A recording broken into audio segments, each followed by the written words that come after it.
Greetings, class. I hope you're doing well. I'm very excited for this class. And on the very first day of class, I like to say a couple things. One, this is one of the most important classes you will take in college because when I went to college for 10 years straight. And what I found out very quickly is that every single class that I enrolled in, I had to write essays for.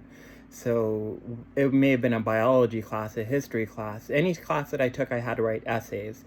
And so I had to figure out how to survive, how to write essays, and how to make good grades on them.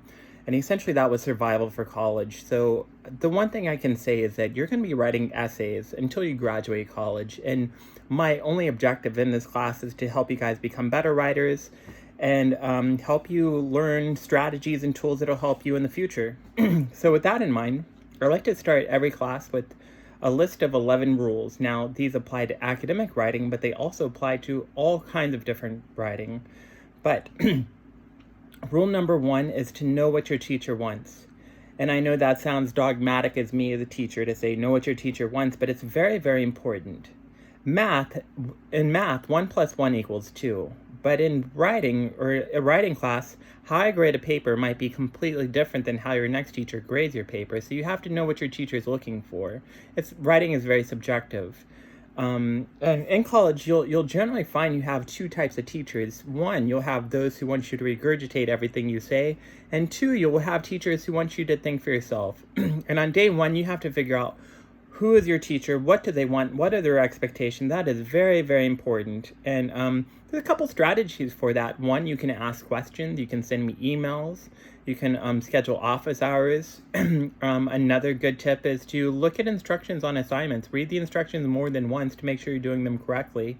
And another thing is, once you get your essay back and a teacher grades it, look at the feedback they're giving you and try to apply that towards the future essays. Because those are a couple tips. And in terms of writing, in my opinion, you're always writing for somebody. You're always having an audience, and you have to find out what your audience wants. I do stand-up comedy, and so if I'm doing liberal jokes in Lakeside and Santee, I'm probably gonna make people angry. If I'm doing conservative if I'm making fun of liberals in La Jolla, I have to be really careful about what I say to an audience. And you as a writer, you have to understand your audience as well. It's one of the most central parts of writing. One of the first steps is know your audience.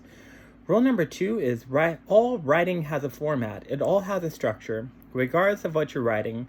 So if you've ever written a research paper, it has a specific structure. It's all fact-based. And if you're writing an argumentative essay, it's different because it has more opinion. Even though it has research, it has more opinion. It has counter-arguments. And if you're to write those the same, you would get in trouble because they're completely different formats, and you have to understand structure. For business writing, there's a different way to write a business letter from a memo. There's a different way to write a grant versus a proposal. You have to understand the internal structure. For poetry, there's sonnets, villanelles, sestinas. Those are all different things, and you have to understand the structure if you want to succeed in that medium. And in academic writing, there's about 12 or 13 different rhetorical modes, comparison, contrast, argumentative, persuasion, a ton. And if you learn what the formats are, then chances are you'll write very, very well. One of the first processes to understand writing and to write well is to know the structure. And I'm a very structure-based teacher. I'm going to teach you a lot of structure in this class. But that's a very important step. Rule number 3 is do your research early. Try to get it done. We live in the information age, but unfortunately it takes so much time to find what you're looking for. And the benefit to doing research early is 1, you know what you're working with. You see it. You get it. 2, sometimes I would do this in college. I'd write my entire essay and I'd put research at the end. And that's cumbersome, because what happens if you write your entire essay and you go to find research and there's none? Then you're in major trouble and you have to redo your whole paper. Or what if you do research and there's, about 600,000 articles on your topic? Then you have to narrow down your topic, and you want to understand that early on rather than later in the process. So it's a good rule to do research early. Rule number 4, in my opinion, is most important, and that is draft, draft, draft. And what that means is to write things more than once, which means that sounds crazy, and I get that, but you want to get in the habit of doing a rough draft, a final draft at least. And if you start doing that, you'll write well. Great writers write things over and over again. And each time they're trying to make that product better. And it's a very, very important process. I would say if you write every essay in college at least 3 times, you should do really well. You should at least get a B on the essay. The only reason why you wouldn't do well is maybe you didn't follow instructions, or maybe your teacher doesn't like you. But you want to get in the habit of writing things more than once. And by that, I'm not saying write the same things over and over and over. That's insanity, right? Doing the same thing over and over again, expecting different results, right? That's not what you're doing. What you're doing is you're trying to make it better. So I'm a writer, and if I'm writing something, my first draft, if I'm working on a story, I love dialogue. So the first draft, I might just have the dialogue. And then the second draft, I might start describing the characters. And the third draft, I might start describing the landscapes and things like that around them. But each time I'm adding to it, I'm trying to make it better and better. If I'm writing an academic essay, I might just get my ideas down. My second draft, I might go and apply research. My third draft, I might make sure that everything's tied together, make sure everything's revolving around my thesis statement. And I guarantee if you do this, you'll write well. When I was in college, I would write everything 7 times. It was my lucky number. I felt good with that number. Professional writers they'll write things 30, 40 times, and I'm not kidding. They'll write things several times in order to get it right. And that's professional level. You have no need to ever write anything 30 times. But you just have to understand that if you want to write well, the process is writing things more than once. Rule number 5 isn't for everybody, and not all these rules are for everybody. But rule number 5 is for those who struggle writing introductions, and that is write your introduction last. Rule number 6 is write your introduction last. So for example, some people freak out. They start their paper and they just get a writer's block, and they're like, I don't know where to go with this essay. If you think about it, an introduction is a summary of what your essay is.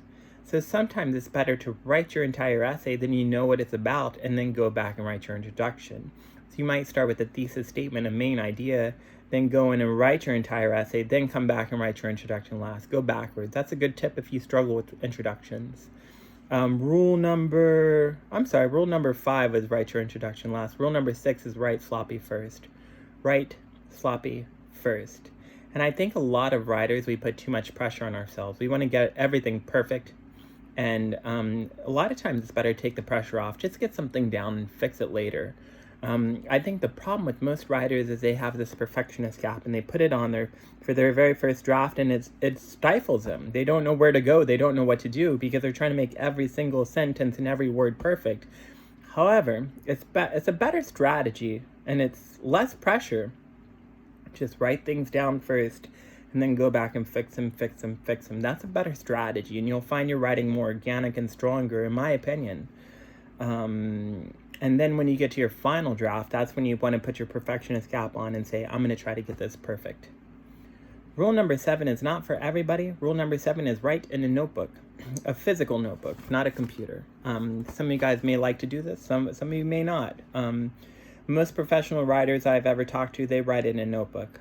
I like to write in notebooks as well. And here's why. One, sometimes a computer is very intimidating. It's 3 o'clock in the morning, you're working on an essay, and you have this white screen staring back at you, giving you cancer. It can be very intimidating. And a notebook is more personal, it's a little bit more intimate. With a notebook, a lot of times, my best writing is in the notes all around the page. It's not always in the center of the page. And I can't do that in Microsoft Word or Pages. Something else, if I write something and I don't like it, if I write it on a computer, I delete it. But if I write it in a notebook, I just put an X through it.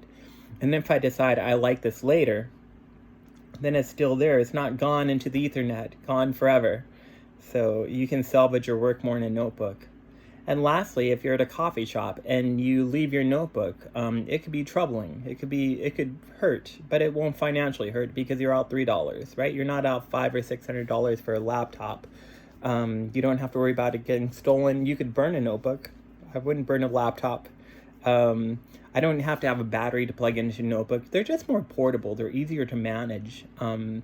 And like I said, there's something more organic about the writing that I think becomes stronger in a notebook via computer. Rule number 8 is take breaks. Sometimes it helps to go walk your dog. Go watch a Netflix show and then come back and you'll be more refreshed. Again, a lot of times we put too much pressure on ourselves, and sometimes we have to step away to really see what we're working with. For example, I don't know about you guys, but a lot of times for many people, their best ideas come to them right when they're about to fall asleep. It's when you fall asleep, that's right when you're falling asleep, that's when you remember that person's name, or you remember that person's phone number that you've been thinking about all day. You're like, oh, now I have it. And sometimes you have to allow the ideas to come to you before you write them down. So sometimes it helps to take breaks and then come back and look at it, and you might have a better perspective. Rule number 9 is set the mood. Every time I say that, it reminds me of a Marvin Gaye song. But set the mood just simply means this: find a place and time where you're going to write. That's very, very important, because if you make something a habit, it becomes easier to do, rather than if you're just always fumbling to try to get it done. So if you find a place where you like to write, maybe it's a kitchen table. I love to write at kitchen tables. Maybe it's in your bedroom. Maybe it's a coffee shop. Maybe it's a library. Maybe it's the beach. I don't know, but just find a place where you like to write and try to create an environment. Maybe you like sound when you write. Maybe you need music. Maybe you need the TV on. If that's what you need, then do it. Maybe you need to be completely quiet. Maybe that's the space that you need. But again, if you create an ambiance or an environment around yourself, it becomes that much easier to create a habit out of it. I have 2 more rules. Rule number 10 is write what you know. Write what you know or what you want to know. I would say one of the biggest things missing in academic writing is emotion. And if you care what you write about, it's going to show. And your goal as a writer is to make your ideas stand out more than anything else. You have teachers who sometimes they have 500 students in a class. You have to do whatever you can to make your writing stand out. It's true of any author. If you go to a bookstore, look at all those books on the shelves, and each author is competing with the author next to them to try to get their book to stand out, try to get it sold. So if you write what you know, you're already invested in it. You already know about it. It becomes easier. If you write what you want to know, you're also more invested in it. Now, there are times in college you can't always write what you want. Unfortunately, you can't. But whenever you can, I would try to take that angle. And I think that's a much easier strategy. And then rule number 11, the last rule, is share ideas with others. I think that sharing or talking about your ideas is a better way to brainstorm. Sometimes I'll call my friend, and they'll just have so much more information on the topic than I knew about. If I have 2 heads on a topic versus my own mind, then I become more knowledgeable. I see avenues that I never thought about before that helps me make a paper stronger. Sometimes you might call your mom and say, hey mom, I have this idea, and she'll say, that's the worst idea I've ever heard. And sometimes you need to hear that. But another perspective would be this: I think a lot more people are comfortable talking than writing. And when you talk about your ideas, it's like you're brainstorming. And I just think it's a more natural way to brainstorm than writing via brainstorm. So I think it's very healthy to call your friend, call your significant other, call somebody, and just say, hey, can I share this with you? I want to get your feedback on it to see what they think. And I think if you learn how to work collectively on projects, I think you'll get more information. And those are my 11 rules for writing. I start every class with these. I live by these. I hope you enjoyed this lesson. Thank you.